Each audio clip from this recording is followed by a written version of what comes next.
With the news from yesterday, we're really relieved and excited that Aziz has his eligibility. First off, for Aziz, it's been really hard on him, and I think that's been the thing I've tried to remind myself, because it's been hard on our team and our program, but it's been really hard on him first. So we're really excited about that. There's a lot of people to thank. So first off, I want to thank President Pinto and John Cunningham for supporting him through this process. And if I started going down the list of people, I'd miss people, so I'm going to be very cautious there. But, Drew Adams and Chad Dollar on our staff have worked tirelessly to try to support these guys on a day-to-day basis. And, there's been a team of people around Aziz that have been great. Even public support from people like David Yost, our Attorney General. I really appreciate everybody. And finally, I want to thank the NCAA for just doing the right thing. I appreciate it. I'm not one of these people that's not going to recognize that. I totally appreciate that. He belongs on the court. I'm glad we're finally getting there. It's a little bittersweet because, you still have a young man in that locker room, Jameel Reynolds, that he really does deserve to be out there too and have that same moment that Aziz has. And every day that it doesn't happen, it's hurting him. And so, we're not like done yet, trying to get the guys on the floor. But that's a step in the right direction with Aziz. The neatest thing I'll say is watching Jameel's reaction to Aziz's clearance yesterday was just really special for me, made me emotional. He was as happy as anybody for Aziz. And I think if you put that in perspective, to think about it, didn't help him. He's in the same position, but he was really happy for his teammate. That made me feel a certain way about the kind of guys we have in that locker room. So still feeling for him quite a bit, but it's a step in the right direction. And I do want to thank the NCAA for doing the right thing, and I hope we'll do the right thing for Jameel as well.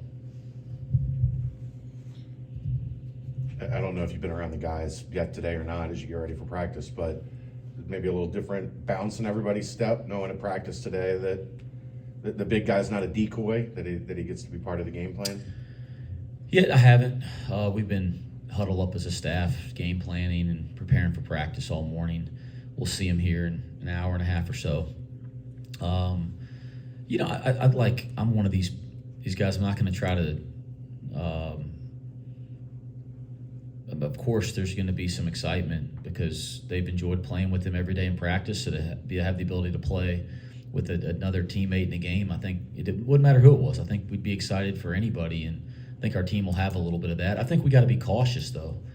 He hasn't played a competition with us yet. He's a piece to our team. He's not. I loved the excitement, enthusiasm for him. By the way, I want to thank our fans, like the people that have gotten behind and supported him. That's meant a lot to Aziz. It's meant a lot to our program, and continue to do that for Jameel as well, because it really does matter. But it's not like Aziz plays and we're going to win by 150 or something like that. Like I don't want to. I love the energy, but we got to make sure there'll be some adjustment. And it's his first time putting the uniform on.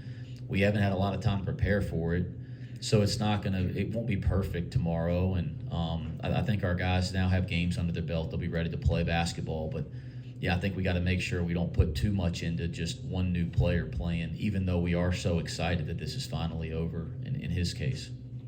Is maybe depth immediately the biggest thing that it changes? Because 2 nights ago we were in here talking about Odie gets 2 fouls in the first half, and it changes everything, and now there's an extra body in the front court. So maybe short term is the depth what's impacted maybe the most? Yeah, I think that's the thing that's most obvious. I said this to Odie yesterday morning. I said, hey, I'm sorry I didn't play you with 2 more. I played him a really short segment with 2 just to give Vic a breather in the first half against Northern Kentucky. I said, it's not that I don't trust you, because when you get older players that have the experience that Odie has, I'm going to play you with 2 fouls. I trust him. He's earned it.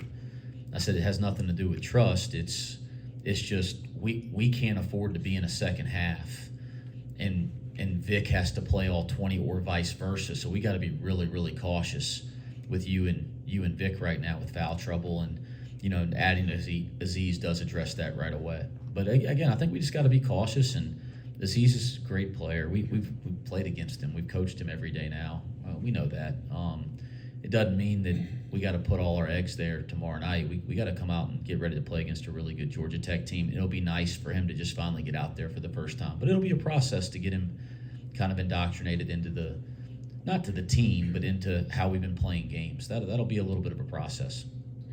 You mentioned being cautious. What are the specific parts about the transition from maybe scrimmages to practices to the actual authentic game-like atmosphere that you see guys would have to make and that Aziz would have to make?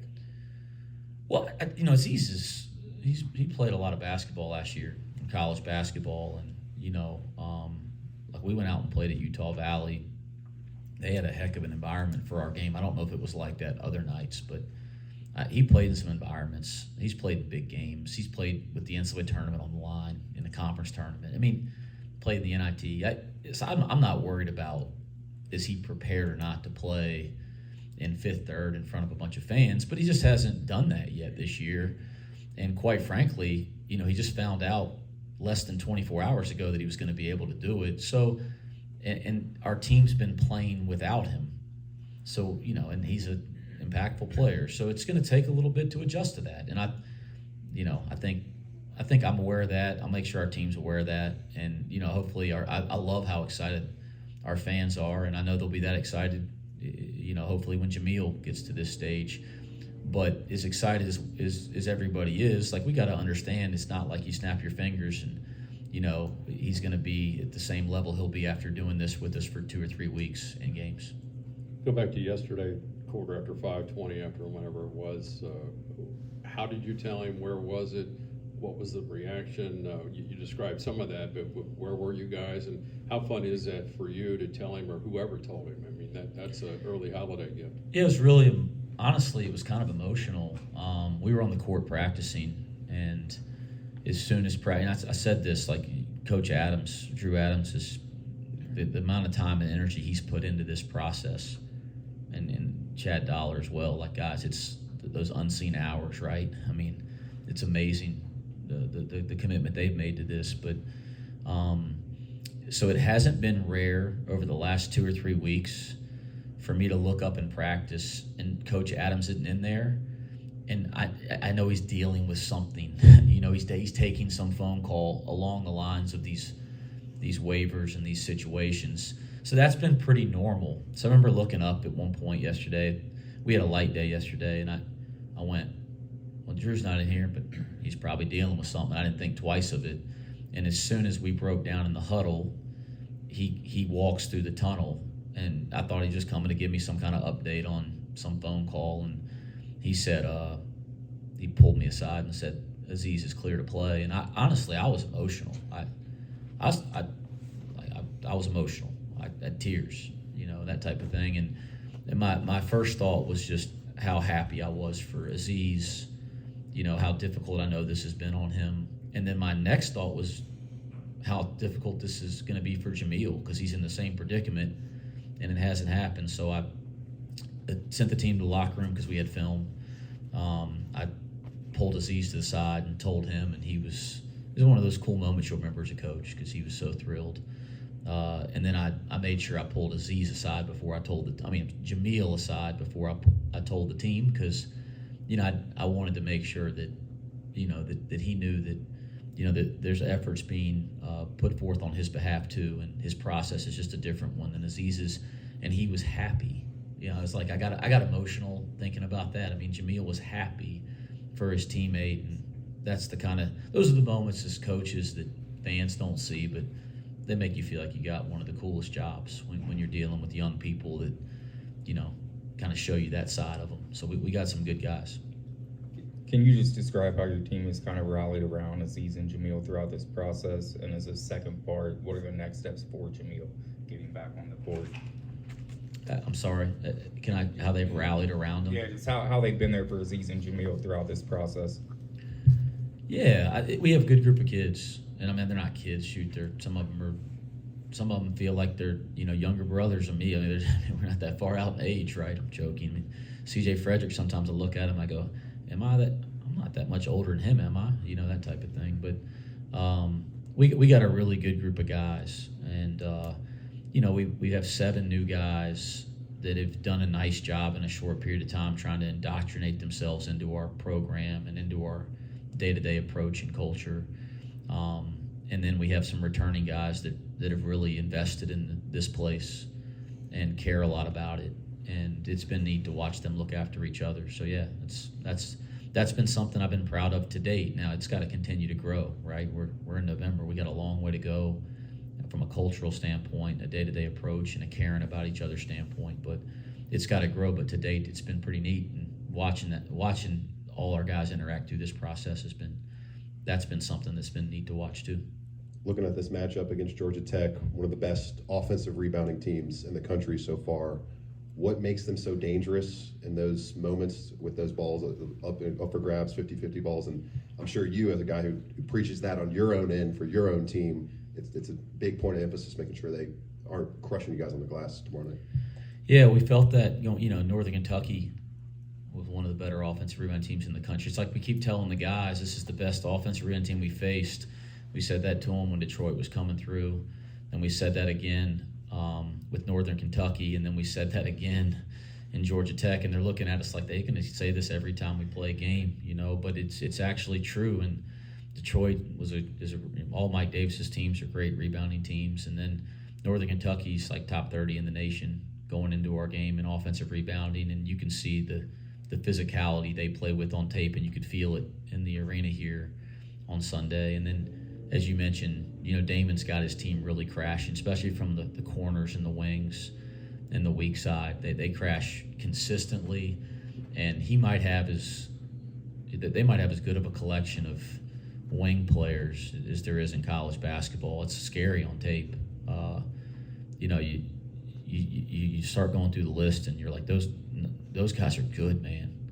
Kelly's, I think Kelly was close to staying in the draft, starting to go through the scout and research him, and I can see why. When he came back to school, and it's like guys that not only are really talented on their team on the perimeter, but have played a ton of college basketball and have a ton of experience.